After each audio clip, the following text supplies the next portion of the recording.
Sir, இப்போ எடப்பாடி பழனிசாமியோடு சேர்ந்து நீங்கள் பிரச்சாரம் மேற்கொள்ள வாய்ப்பு இருக்குது, ஒன்றாக இணைந்து பார்த்தீங்களா? உடனே நீங்கள் எனக்கு எவ்வளோ விடமா தெரிஞ்சவர், நீங்கள் உடனே இதை டைவர்ட் பண்ண போகிறீங்க பாருங்க. அன்னைக்கே சொல்லிட்டேன், நானும் அண்ணனும் தேவைன்னா நீங்கள் முதல் நாள் உலக சந்திப்பில் நாங்கள் எல்லாம் அரசையெல்லாம் மறந்துட்டோம். எங்கள் பிள்ளைகளை ஒரு குடும்பம் எப்படி நம்ம வீடுகளில் குடும்பத்தில் இங்கே வந்துருக்கீங்க, எந்த குடும்பத்திலையும் பங்காளி சண்டையோ மாமச்ச சண்டையோ இல்லாத குடும்பத்திலே இருக்க முடியாது.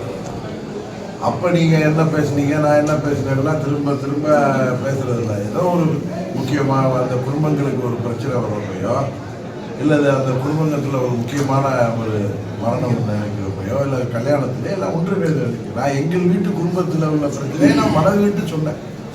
அண்ணன் தம்பி பிரச்சனை எங்கே இல்லை, வாக்கியா வரப்பு சண்டைக்கு கொலைகள்லாம் நடந்து கோர்ட்டிலெல்லாம் அடைஞ்சி அதுக்கப்புறம் அவங்க குடும்பங்களுக்கு ஒரு பிரச்சனை வரப்பெல்லாம் ஒன்று இல்லையா?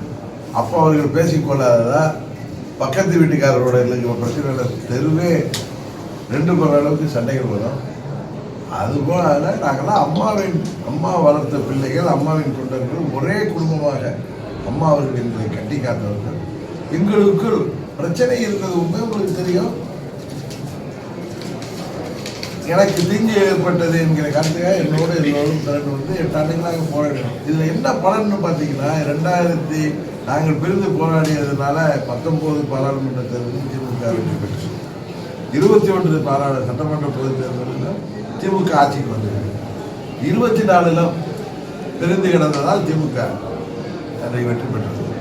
நாங்கள் ஒற்றுமையாக இருந்திருந்தால் கிட்டத்தட்ட தேசிய ஜனநாயகம் 25 தொகுதியில் வெற்றி பெற்றிருக்கோம். இன்றைக்கு ஒன்றிணைந்திருக்கிறோம். மிகவும் மதிக்கத்தக்க பத்திரிகைகள் கூட அதை அங்கீகரித்து இருக்கிறது. மதுரை எடிஷனை நான் பார்த்தேன். நான் பெரிதும் மதிக்கின்ற நமது மதுரை மண்டலத்தில் மதுரையிலேருந்து வந்து ஒரு ஆங்கில பத்திரிகையை நான் பார்த்தேன். அவர்கள் நமக்கு ஆதரவானவர்கள் அல்ல, என்டிஏ கூட்டணிக்கு ஆதரவானவர்கள் அல்ல.